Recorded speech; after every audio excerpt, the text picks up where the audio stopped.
Welcome back to this channel. In this video, I will be showing you guys the newest code that we got on Grow a Garden. So the newest code is bean or leaf 10. To insert the code, you are going to hit that setting / gear icon here. And then if you scroll down, you will see redeem code. Then you're going to type in the code. I'm just going to type it real quick. So bean or leaf 10.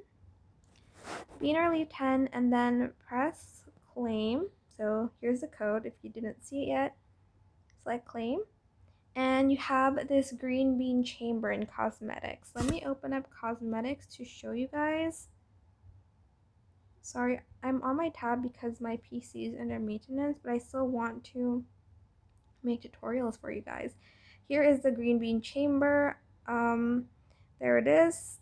Wow, that's interesting. But that is it for this video.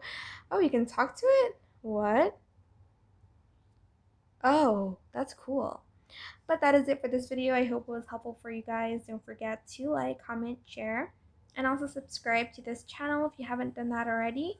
If you have any more questions about this video, just leave it in the comment section down below. I will try my best to answer them all for you guys. And if you found this video helpful, please click the thanks button as well. That is it. Thank you so much for watching. Bye.